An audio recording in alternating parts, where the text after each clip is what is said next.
जय हिंद साथियों, कैसे हो आप सभी। आशा करते हैं आप सभी बढ़िया होंगे, मस्त होंगे, अपनी तैयारी में व्यस्त होंगे। तो भाई स्वागत आपका एक नई वीडियो के अंदर। इसमें हम बात करेंगे हरियाणा के जो अभी तक जितने भी सीएम हुए हैं उन सभी के बारे में, एक छोटे छोटे उनके बारे में कोई इन्फॉर्मेशन लेते हुए कि वो कहाँ से थे, कौन सी विधानसभा में चुने गए और उनके बीच में क्या मेन तथ्य थे। तो आपको ना ऐसा कंटेंट कहीं पे नहीं मिलेगा। मैं अपने कंटेंट के दम के ऊपर कह रहा हूँ, आपको पेड क्लासेस के अंदर भी ऐसा कंटेंट नहीं मिलेगा। एक बार आप हमारे चैनल पे नए हो ना तो चैनल को सब्सक्राइब कर देना भाई, और वीडियो को लाइक कर देना, अपने दोस्तों के साथ में ज़्यादा से ज़्यादा शेयर कर देना। तो चलिए शुरू कर। इससे पहले मैंने आपको हरियाणा में जितनी भी अभी तक विधानसभा होगी वो सारी की सारी विधानसभा के बारे में मैंने आपको बता दिया। अब हम करेंगे हरियाणा के मुख्यमंत्री। क्या करेंगे, हरियाणा के जो अभी तक जितने भी मुख्यमंत्री हुए हैं उन सभी के बारे में चर्चा करेंगे, हरियाणा के मुख्यमंत्रियों के बारे में। तो सबसे पहले हरियाणा के जो पहले मुख्यमंत्री बनते हैं वो बनते हैं भगवत दयाल शर्मा। ये क्या होता है, जो हरियाणा की जो पहली विधानसभा होती है ना, पहली विधानसभा क्या होती है कि जितने भी जो 1962 के अंदर चुने गए थे, जो पंजाब में एमएलए चुने गए थे, उन्हीं को सीधा सीधा हरियाणा में शिफ्ट कर दिया और उन्हीं से एक मुख्यमंत्री क्या कर दिया, मनोनीत कर दिया। ठीक है, तो ये हरियाणा के एकमात्र मनोनीत मुख्यमंत्री हैं। हरियाणा के पहले और एकमात्र मनोनीत मुख्यमंत्री है भगवत दयाल शर्मा। ठीक है, झज्जर के बेरी में इनका जन्म होता है। कहां से संबंध इनका, झज्जर के बेरी से। ये इतना इंपॉर्टेंट नहीं आपके लिए। और रोहतक मेडिकल कॉलेज का नाम या जो रोहतक पीजीआई का नाम है वो इन्हीं के नाम पर है। मुख्यमंत्री पद पर रहे उस टाइम पे, कहां से विधायक थे, झज्जर से विधायक थे। आपसे क्वेश्चन ये भी पूछ सकता है कि भगवत दयाल शर्मा जो हरियाणा के पहले मुख्यमंत्री थे, मुख्यमंत्री पद पर जब रह रहे थे वो कहां से विधायक थे, तो कहां से विधायक थे, झज्जर से विधायक थे। आपको यह भी ध्यान रखना है। ठीक है, और इसके साथ साथ में इनके लिए क्या खास है कि उन्होंने 1957-58 में Indian ILO international labour organisation, ठीक है, उसके अंदर भारतीय मजदूरों का प्रतिनिधित्व सदस्य, प्रतिनिधिमंडल के सदस्य रहे थे। और इनके लिए क्या खास है कि भगवत दयाल शर्मा ऐसे मुख्यमंत्री हैं जो किसी राज्य क्या रहे, राज्यपाल भी रहे। ठीक है, जो किसी राज्य क्या रहे, राज्यपाल भी रहे। ये उड़ीसा और मध्य प्रदेश के क्या रहे हैं, राज्यपाल रहे हैं।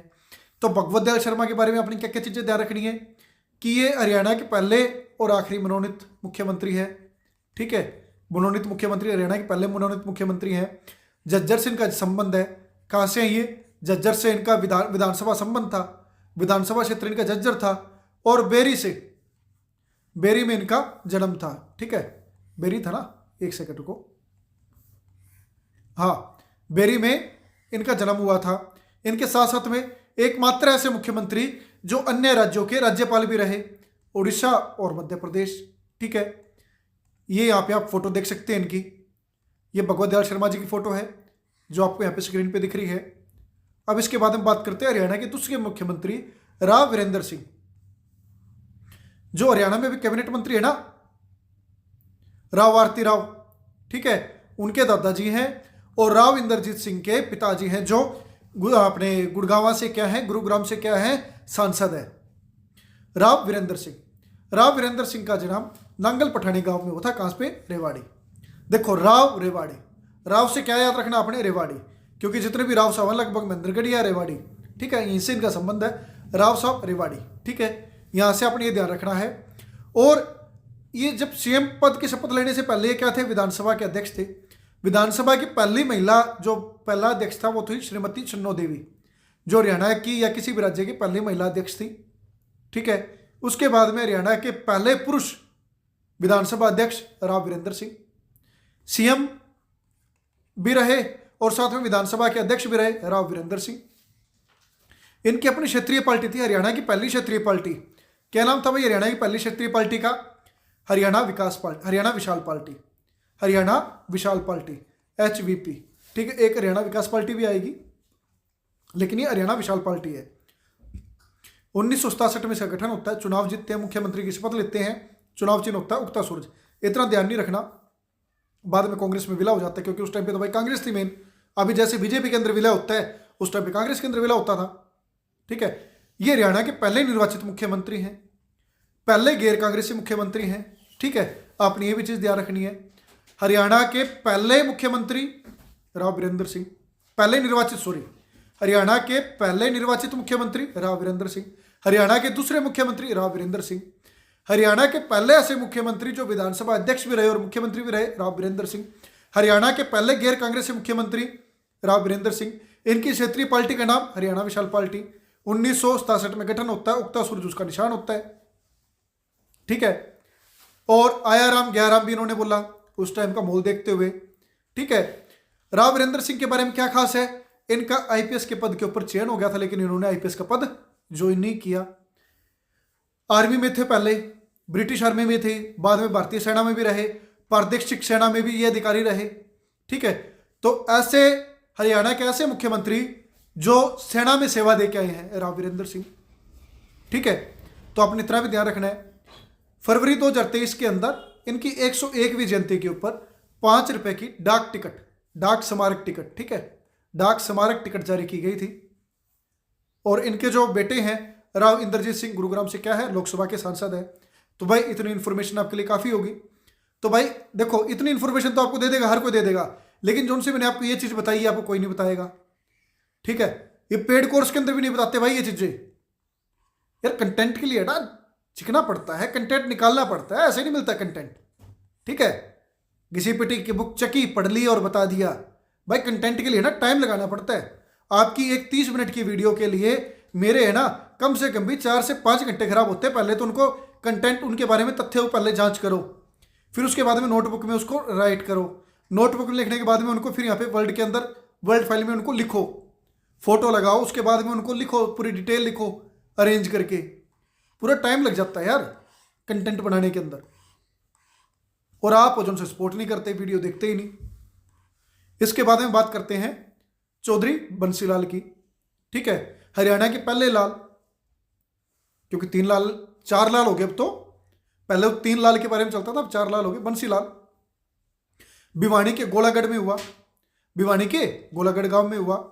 ठीक है, हरियाणा के तीसरे मुख्यमंत्री बने, 4 बार मुख्यमंत्री बने, 4 बार मुख्यमंत्री की शपथ ली। अलग अलग इनका कार्यकाल है, यहाँ पे दे रखा है 1968 से 72, 72 से 75, 86 से 87 और 96 से 99 तक। ठीक है, क्या खास है भाई, 1991 में ये कांग्रेस से अलग हो गए, और कांग्रेस से अलग होकर इन्होंने अपनी पार्टी बनाई हरियाणा विकास पार्टी। हरियाणा विशाल पार्टी राव वीरेंद्र सिंह, हरियाणा विकास पार्टी बंसीलाल। और 9वीं विधानसभा में आखिरी बारी क्या बनते हैं, मुख्यमंत्री बनते हैं। इनका जो चुनाव निशान होता है लड़का लड़की होता है, अपनी पार्टी से जीतते हैं, विकास पार्टी से ही, और विकास पार्टी से जीतने के बाद में क्या बनते हैं, मुख्यमंत्री बनते हैं। आधुनिक हरियाणा का निर्माता भी इन्हें कहा जाता है, विकास पुरुष भी कहा जाता है, हरियाणा का लौह पुरुष भी इन्हें कहा जाता है, दक्षिण हरियाणा में फारूक अचानक भी इन्हें कहा जाता है। सबसे युवा सीएम बनने का गौरव भी इन्हें प्राप्त था। जब ये पहली बार इन्होंने शपथ ली तो अब तक के जितने भी सीएम हुए हैं उन सब में सबसे कम उम्र इन्हीं की थी। ठीक है, तो सबसे युवा सीएम बनने का गौरव भी इन्हें प्राप्त है। एक चीज भाई, जब अपने चौधरी साहब बने थे सीएम, उस समय जो पंजाब के सीएम थे, तो पंजाब के सीएम ने एक तंज कस दिया कि कि साढ़े तो चंडीगढ़ दाख मंग देने, यानी चंडीगढ़ क्या मांग रही है हमसे, अन्ना दे कोल चंडीगढ़ आने वास्ते भी रास्ता नहीं है, राह नहीं है, यानी चंडीगढ़ जाने के लिए उनके पास भी राह नहीं था, रास्ता नहीं था। अंबाला से फिरोजपुर झिरका होके जाते थे, पंजाब से होके चंडीगढ़ के अंदर एंट्री करते थे। तो भाई रातों रात अंबाला से क्रॉस करवा के बरवाड़ा की तरफ होते हुए ऊपर से घुमा के, जो आप देखते हो अभी ये अपने जो मोगनंद वाली पुलिस लाइन है उसके पास से जो सा रोड आ रहा है, ठीक है, अंबाला से होते हुए कनेक्टेड रोड, ये बंसीलाल जी की देन है। पंचकुला के अंदर फिर इन्होंने अपने सारे के सारे, अब जितने भी दफ्तर थे कहते भाई सारे के सारे शिफ्ट करो वहाँ पे भिवानी में, जितने भी ऑफिस है। पंजाबी को राजकीय भाषा, दूसरी राजकीय भाषा का दर्जा नहीं दिया, तमिल को बना दी साउथ की। उसके बाद में इन्होंने ऐसे ऐसे फैसले लिए भाई, देखो सल्यूट है ऐसे सीएम को, और ऐसा सीएम होना भी नहीं हरियाणा के अंदर। ठीक है, हरियाणा के पहले ये शिक्षा मंत्री भी रहे थे, हरियाणा के पहले शिक्षा मंत्री भी रहे। फिर बाद में इन्होंने पंचकुला बसाया भाई बहुत बढ़िया तरीके से, जहाँ पे आज आप सारे ऑफिस देखते हो, नहीं की देना वो। जबकि भारत के पहले शिक्षा मंत्री कौन थे भाई, हरियाणा के तो पहले शिक्षा मंत्री कौन थे, बंसीलाल। भारत के पहले कौन थे शिक्षा मंत्री, अब्दुल कलाम आजाद। ठीक है, इन्होंने अपना आखिरी शासनकाल 1 जुलाई 1996 से 1 अप्रैल 1998 तक किया। ठीक है, कुल 4315 दिन मुख्यमंत्री के पद पर रहे, 4,315 दिन। देखो यार, जो इतना जो बंदा लड़ जाए किसी के साथ में, तो वो क्या हरियाणा को नहीं करेगा बढ़िया? हरियाणा को इन्होंने बहुत बढ़िया बनाया। 29 नवंबर 1970 तक इन्होंने लक्ष्य रखा कि प्रत्येक घर में, हर एक गांव के अंदर क्या पहुंच जाए, बिजली पहुंच जाए। ये इनका ही लक्ष्य अपने रखा हुआ था। राज्य में सड़कों का जाल बिछाया। चौधरी बंसीलाल यूनिवर्सिटी कहाँ पे है भाई? भिवानी में। भिवानी से थे तो भिवानी में होगी। चौधरी बंसीलाल क्रिकेट स्टेडियम, लाहली गांव है, लाहली, रोहतक के अंदर, ठीक है।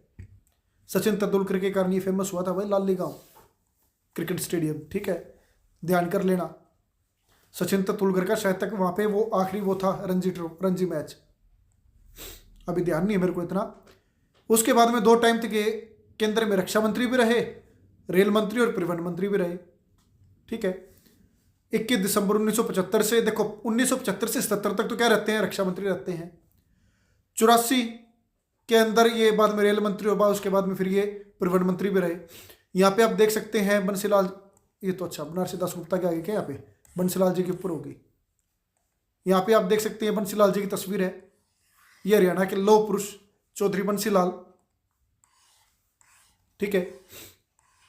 इनके जो पुत्र थे चौधरी रणबीर सिंह, बीसीसीआई के अध्यक्ष भी रहे हैं। एक चीज और भाई, इनकी जो पोती है वो हरियाणा में भी वर्तमान में कैबिनेट मंत्री है, ठीक है। और श्रुति चौधरी इनकी पोती है। और इसके बाद में भाई बात करते हैं बनारसी दास गुप्ता की, चौथे मुख्यमंत्री हरियाणा की। भाई वीडियो को ना ज़्यादा लंबा नहीं खींचूंगा। कल मेरे को ना एक भाई ने सजेशन दिया था कि जी सर आप ना वीडियो 50-50 मिनट के 1 घंटे की हो जाते हैं, आप लंबा मत खींचिए, जो उसको 2 या 3 पार्ट में करवा दीजिए। आप अपने कमेंट में बताना भाई, वीडियो एक वीडियो में एक टॉपिक करवाया जाए या उसको पार्ट में लेके आया जाए। बनारसी दास गुप्ता, जन्म मेनहरू गांव भिवानी के अंदर होता है, मेनहरू भिवानी के अंदर, ठीक है, भिवानी में होता है। हरियाणा के एकमात्र ऐसे व्यक्ति हैं जो विधानसभा के अध्यक्ष भी रहे, हरियाणा के उप मुख्यमंत्री भी रहे और हरियाणा के मुख्यमंत्री भी बने, ठीक है। एकमात्र ऐसे मुख्यमंत्री जो हरियाणा के मुख्यमंत्री भी रहे, ठीक है, हरियाणा के मुख्यमंत्री भी रहे, उप मुख्यमंत्री भी रहे, विधानसभा के अध्यक्ष भी रहे, ठीक है। कौन? बनारसी दास गुप्ता, बनारसी दास गुप्ता, ठीक है। यहाँ पे आप उनकी फोटो देख पा रहे हो स्क्रीन के ऊपर। इसके बाद में हरियाणा के दूसरे लाल चौधरी देवीलाल, ठीक है। तो चौधरी देवीलाल जी का जन्म, भाई ये डेट आपने ध्यान रखनी है, 25 सितंबर 1914, ठीक है। इनकी डेट आपको ध्यान रखनी है। सिरसा के चौटाला गांव में इनका जन्म होता है। 6 अप्रैल 2001 में इनकी क्या हो जाता है, देहांत हो जाता है। इनको प्रभु के चरणों में लीन हो जाते हैं और इनके समाधि को संघर्ष घाट के नाम से जाना जाता है, ठीक है। संघर्ष घाट के नाम से किनके समाधि को जाना जाता है? चौधरी देवीलाल की। हरियाणा के निर्माता, ताऊ, किंग मेकर, जननायक, किसानों का मसीहा, ये भी इनको कहा जाता है। देखो भाई, केंद्र में अपने कृषि मंत्री भी रहे थे ये, भारत के उप मुख्यमंत्री भी रहे, हरियाणा के मुख्यमंत्री भी रहे, अपने वृद्धा पेंशन, बुढ़ापा पेंशन भी चालू की 100 रुपये से। इन्होंने 2 बार राज्य के मुख्यमंत्री के तौर पर कार्य किया, ठीक है। कार्यकाल आपने ध्यान नहीं रखना, कार्य किया बस 2 बार मुख्यमंत्री के तौर पर और 2 बार उप प्रधानमंत्री के तौर पे। साथ में इनके साथ में कौन सा कार्यालय था? कृषि मंत्री का था, ये ध्यान रखना है। 1987 में बुढ़ापा पेंशन इन्होंने स्टार्ट की, ये आपने ध्यान रखना है। विधवा पेंशन, वृद्धा पेंशन या बुढ़ापा पेंशन 1987 में चालू की, किन्होंने? चौधरी देवीलाल ने। कितने रुपए से शुरू हुई? 100 रुपए से। किसानों की कर्ज माफी की, ठीक है, किसानों की क्या की? कर्ज माफी की। 1988 में हरियाणा देश का पहला ऐसा राज्य बना था जिसने किसानों का क्या किया था? कर्ज माफ किया था। 1996 में अपनी पार्टी बनाई हरियाणा लोकदल पार्टी के नाम से, लेकिन 1998 में उसका नाम बदल दिया, इंडियन नेशनल लोकदल कर दिया और उसका चुनाव निशान रखा चश्मा, इनेलो, ठीक है। अभी तो भाई इनेलो के 2 विधायक हैं, एक रानिया से और एक डबावली से। सिर्फ सिरसा तक सिमट के रहेंगे, जिसने कभी हरियाणा पर राज किया और आज सिर्फ एक छोटे से में सिमट के रहेगी एरिया में। इसके बाद में 1929, आपको ये भी पूछ सकता है कि लाहौर अधिवेशन में किस एकमात्र हरियाणवी ने भाग लिया? तो लाहौर अधिवेशन में जो 1929 को हुआ था, जिसकी अध्यक्षता मोतीलाल नेहरू ने की, उसके अंदर भाग लेने वाले एकमात्र हरियाणवी थे चौधरी देवीलाल। मात्र उनकी उस समय उम्र क्या थी? 15 वर्ष। 1952 में मुजाहरा आंदोलन इन्होंने स्टार्ट किया। राइट टू रिकॉर्ड नहीं भाई, ये रिकॉल है, सॉरी, सही कर देना इसको, राइट टू रिकॉल, इसको भाई मैं सही कर दूंगा। राइट टू रिकॉल के जन्मदाता भी इनको कहा जाता है। और चौधरी देवीलाल विश्वविद्यालय यूनिवर्सिटी है जो उनसे अप्रैल 2003 के अंदर सिरसा में बनी। ठीक है।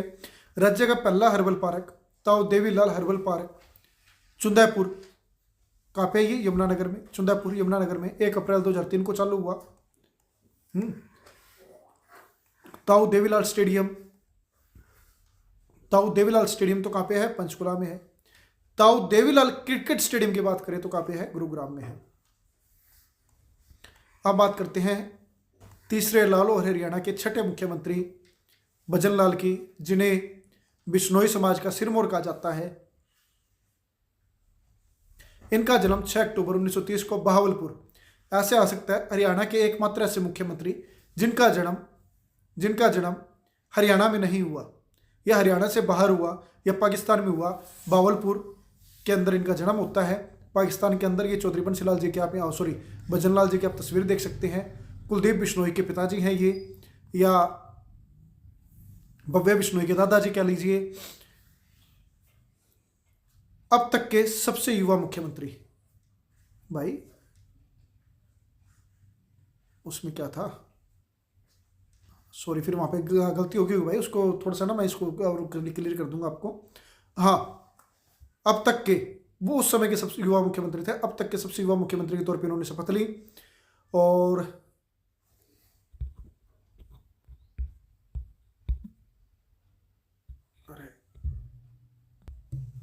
भाई सॉरी फॉर मिस्टेक, ठीक है, यहाँ पे ना इनके तो गलती होगी भाई, एक छोटी सी मिस्टेक थी, उसके लिए सॉरी। मैंने अब नोटबुक के अंदर से दोबारा से क्रॉस चेक किया है, इनके तो ये गलत है भाई, ये चीज़ गलत है। सबसे युवा मुख्यमंत्री के तौर पे तो बंसीलाल जी ने ली थी। जिस समय इन्होंने शपथ ली उस समय इनकी तो आयु थी 48 साल 8 महीने 23 दिन। ठीक है, नोटबुक में देखो भाई, ये नोटबुक में यहाँ पे लिखा हुआ है मैंने, ये इस तरीके से करके आपके लिए नोट्स बहुत बढ़िया तरीके से मैंने तैयार कर रखे हैं सभी के बारे में। और जब इनका जन्म होता, अपने बंसीलाल जी हैं, बंसीलाल जी 41 साल की उम्र में हरियाणा के मुख्यमंत्री बन जाते हैं। इनसे तो छोटे राव वीरेंद्र सिंह भी थे। तो ये भाई, ये चीज़ यहाँ पे एक लाइन है ना, ये गलत है, इसको ना थोड़ी भाई माफ़ी चाहूँगा, इसको मैं सही कर दूंगा इसको।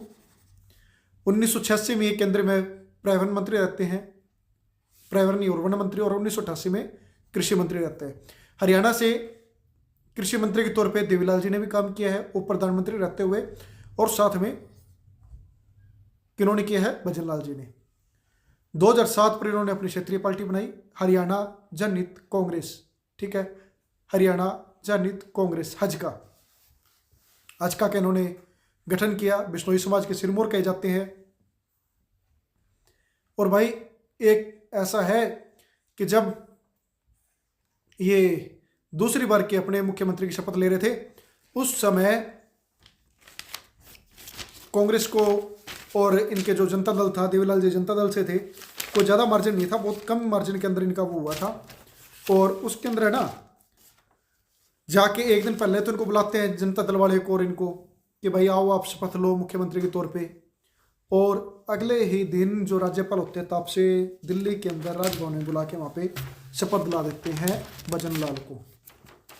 भजन लाल जी को जब शपथ दिलाई, देवीलाल जी को गुस्सा आ गया और चौधरी देवीलाल जी ने राजभवन पहुँच के, ठीक है, राज्यपाल के थप्पड़ मारा कस के।